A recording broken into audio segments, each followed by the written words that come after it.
हाय hi everyone. कह रहे हैं कि कोरोना की थर्ड वेव आने वाली है अक्टूबर नवंबर दिसंबर में जब भी, और इस बार यंग पॉपुलेशन को, बच्चों को इस बार घातक होगी। तो सबसे पहले तो मैं ये कहना चाहूंगा, घबराने की कोई बात नहीं है, घबराइए मत।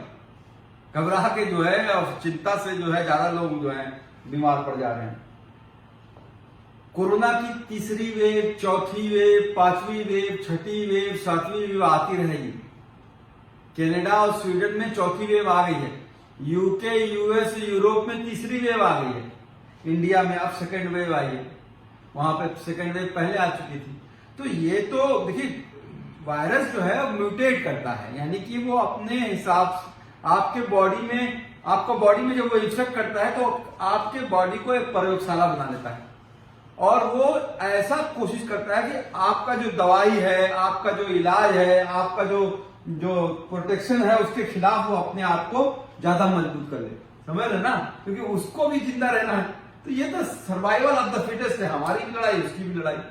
तो म्यूटेशन होता रहेगा, 1000 म्यूटेशन होंगे। तो जैसे आप याद कर लीजिए, इन्फ्लुएंजा वैक्सीन जो सर्दी खांसी के लिए आप टीका लगवाते होंगे अपने बच्चों को, वो हर साल लगवानी पड़ती है। क्यों? क्योंकि इन्फ्लुएंजा वायरस भी म्यूटेट करता है, नए नए म्यूटेशन आते हैं, तो हर साल नई वैक्सीन आती है। इसी तरह से अब आप ऐसे समझिए, कोरोना वायरस आपकी जिंदगी का हिस्सा हो चुका है। क्वेश्चन ये है कि बच्चों में क्यों इस बार, यंग में क्यों? क्योंकि देखिए, आपको पहले ये समझना होगा, जो पहली वेव आई उसमें सिर्फ 5 से 10% बच्चे जो है इफेक्टेड थे, यानी 90% बच्चों को कोरोना नहीं हुआ, और 60 से ज्यादा वालों को मृत्यु हुई। इस बार जब वेव आई तो 40 से ज्यादा वालों के, उम्र वालों के लिए घातक हुई, और बच्चे जो है 20% इफेक्टेड हुए। तो 80% बच्चे ऐसे हैं जिनको कोरोना नहीं हुआ, या हुआ भी तो एसिम्प्टोमेटिक नहीं, उनकी जांच नहीं हुई।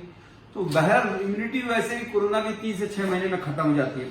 दूसरे नए नए स्ट्रेन बनते जा रहे हैं, आपने सुना होगा अभी कि डबल स्ट्रेन हो गया है, ट्रिपल म्यूटेंट हो गया है। तो वायरस जो है अपना स्ट्रेन नया नया बना रहा है।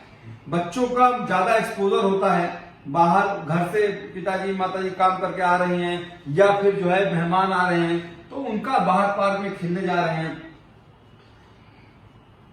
इनकी कोई वैक्सीन नहीं है।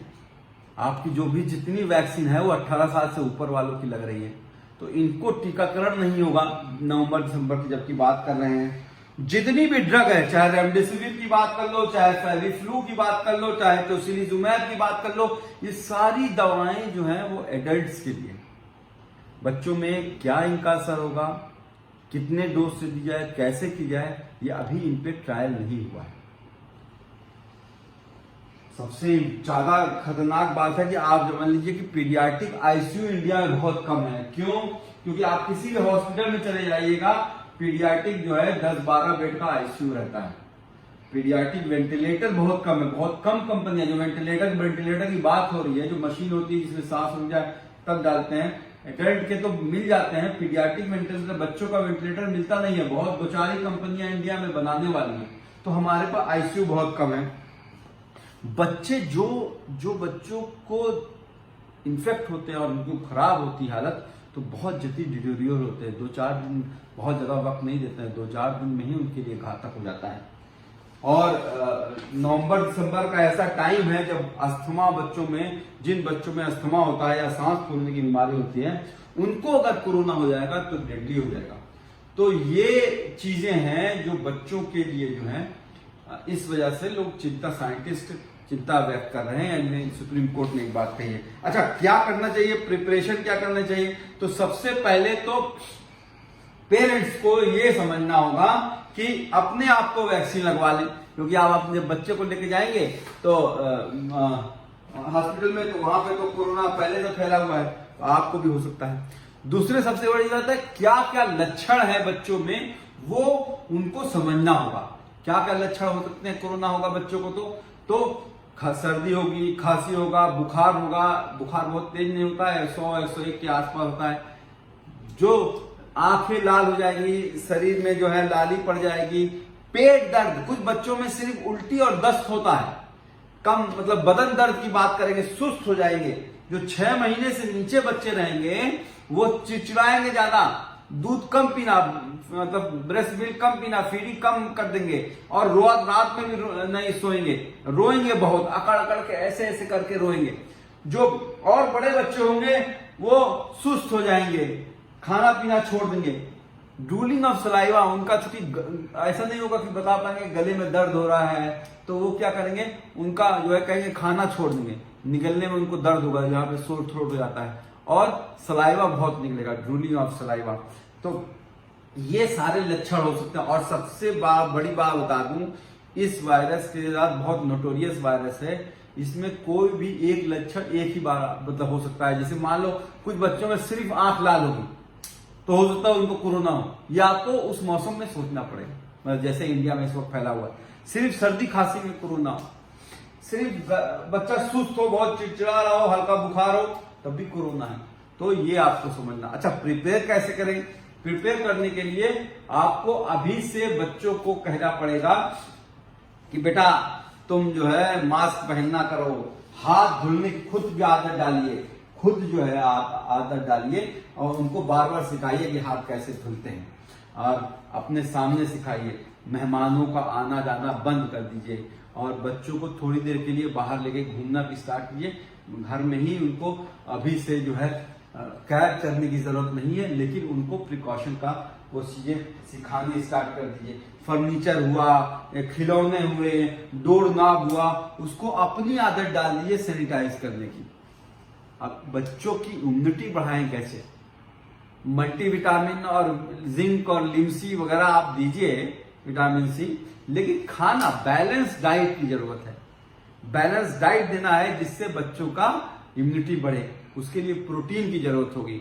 अगर आप नॉनवेज है, अंडा खाते हैं, तो रोज दो तीन अंडा खिलाइए, और चिकन मटन खिलाइए। अगर नॉन वेजिटेरियन है, नहीं अंडा खाते हैं, आप जो है उसको प्रोटीन जो है चने का सत्तू हुआ, सोयाबीन हुआ, दाल हुआ, ये सब दीजिए।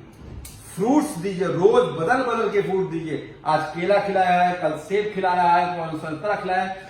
हर फ्रूट में, हर फल में अलग अलग उनका अपना मिनरल्स, विटामिन होते हैं। जैसे मान लो सेब में आयरन है, केला में कार्बोहाइड्रेट है, अनार में कॉपर है, तो हर फ्रूट्स में अलग अलग होते हैं। तो रोज बदल बदल के फ्रूट्स दीजिए। ठीक है, सबसे इंपॉर्टेंट है आप अपने बच्चों को अभी से टोकना स्टार्ट कर दीजिए कि बेटा नाक में उंगली नहीं डालना है, मुंह में उंगली नहीं डालना है, आंख नहीं मलना है। वायरस जो है ड्रॉपलेट से फैलता है। अगर आप मास्क पहने हुए हैं, डबल मास्क पहने हुए लगाए हुए हैं, तो वायरस नहीं आता। लेकिन बच्चों में कैसे आता है?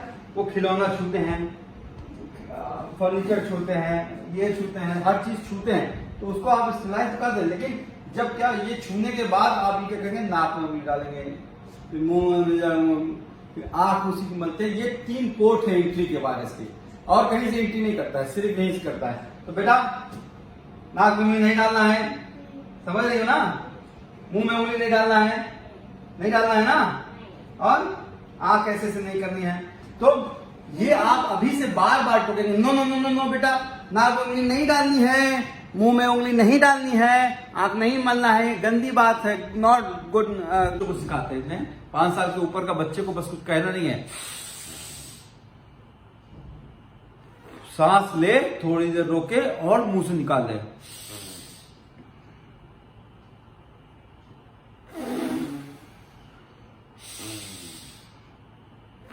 बस इतना ही एक्सरसाइज उनके लिए बहुत है। अब बाकी एक्सरसाइज करने की जरूरत नहीं है, वो बच्चे इतना खेलते कूदते रहते हैं, ठीक है ना। ये डाइट करने की जरूरत है। हाँ, डेंजर साइन आपको पता होना चाहिए, कब हम डॉक्टर के पास तुरंत भागे। आपको पता है 99% मामलों में बच्चे में ये कोरोना बहुत कुछ नहीं कर रहा है, लेकिन अगर कुछ बच्चों में ये साइन मिलने लगे, क्या क्या, फीवर जो है 5 दिन 7 दिन से ज्यादा हो रहा है, तेज फीवर आ रहा है, 103 104 बुखार आ रहा है, बच्चा कुछ खा पी नहीं रहा है, चिड़चिड़ाया जा रहा है, बच्चे को झटका आ गया, आंख पलट गई, शरीर टाइट कर लिया है किसी तरह से, पेशाब किए हुए 12 घंटा हो गया, यूरिन जो है पास किए हुए 12 घंटा हो गया है, खाना पीना एकदम छोड़ दिया है, सुस्त पड़ा हुआ है, सो ज्यादा रहा है, सांस फूलने लगी है, समझ रही है, पसलियां चलने लगी हैं, उसकी चेहरा सफेद पड़ गया है, होंठ और ये सब नीले पड़ रहे हैं,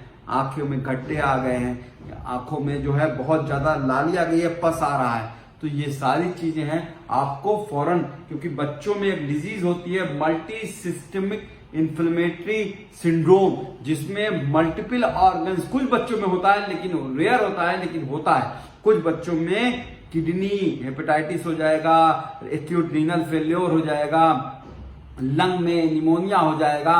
तो ये मल्टीपल ऑर्गन में इन्फ्लेमेशन करता है, लीवर, किडनी, लंग, समझ रहे ना आप। मायोकार्डाइटिस, हार्ट में मायोकार्डाइटिस होती है, कुछ बच्चों को स्ट्रोक तक आ जाता है। तो ये तो बच्चों की प्रिपरेशन हो गई, पेरेंट्स की प्रिपरेशन हो गई। अब आप जितनी भी कोशिश कर लोगे, क्योंकि वातावरण में हो रहा है, और अभी सीडीसी ने कहा है कि कोरोना का वायरस जो है एयरबॉर्न भी हो गया है, यानी कि मतलब 6 फीट की दूर से भी तैर के जा सकता है। तो मेरे ख्याल से इस पेरेंट्स को तो प्रिपेयर होना चाहिए, सरकार को भी प्रिपेयर होना चाहिए, गवर्नमेंट को भी अभी से इस बात को प्रिपेयर होना चाहिए दिसंबर जनवरी के लिए कि क्या करे, क्या करना चाहिए गवर्नमेंट को। एक तो अवेयरनेस बढ़ाएं, गांव गांव गांव गांव शहर शहर हर बात को ये पहुंचाएं कि 2 गज की दूरी, मास्क पहनना जरूरी, हाथ धोना वो जरूरी कंटिन्यू करें। फाइजर की वैक्सीन जो है कनाडा में स्टार्ट हो गई है लगनी 12 साल से ऊपर, यूएस यूके में भी ट्रायल चल रहा है, आप भी दीजिए, आप भी 12 साल के ऊपर बच्चों को जो है लोगों को वैक्सीन लगने का ट्रायल फाइजर का रिकमेंड कीजिए। आईसीयू बेड बढ़वाइए, बहुत जरूरी है, वेंटिलेटर्स, आईसीयू बेड। ऐसा ना हो कि भाई दिसंबर की जो हमने हालत देखी है कि 12, 13, 14 अप्रैल के बाद एक सुनामी आई और ऑक्सीजन की कमी हो गई, हॉस्पिटल भर गए, लोग बाहर सड़क मतलब हॉस्पिटल के बाहर दम तोड़ने लगे। खुदा ना खास्ता, भगवान ना करे ऐसी नौबत आए कि बच्चे ढेर सारे बीमार हो रहे हैं और हॉस्पिटल में भागे आए, तब आपके पास बेड ही ना हो, तब आपके पास वेंटिलेटर ही ना हो। तो आप अभी से तैयारी करना शुरू करिए, कम से कम 20% बेड और आईसीयू जो है बच्चों के लिए आरक्षित कर दिए जाए आपको। इसके अलावा वेंटिलेटर्स खरीदे जाएं, दवाइयों का ट्रायल स्टार्ट हो, लोग डॉक्टर्स को ट्रेनिंग दी जाए। देखिए इसमें तो ठीक है, एडल्ट में चल जा रहा है कि एमबीबीएस भी डॉक्टर है, एनेस्थीसिया को भी हर डिपार्टमेंट के डॉक्टर्स को लगा दिया गया। बच्चों के डॉक्टर अलग होते हैं, अब बच्चों के डॉक्टर इतनी इंडिया में नहीं है, तो आपको क्या करना है कि बाकी डॉक्टर्स को भी जो है उनको भी बच्चों को कैसे हैंडल करना है उनको भी ट्रेनिंग देनी पड़ेगी। तो मुझे लगता है कि ये बहुत जरूरी है और आप सब जी जागरूक रहे। पर लास्ट में बस यही कहना चाहूंगा, घबराने की कोई बात नहीं है, ये जो है हमारे बच्चों का कुछ बिगाड़ नहीं पाएगा। दुआ में याद रखिएगा। Thank you.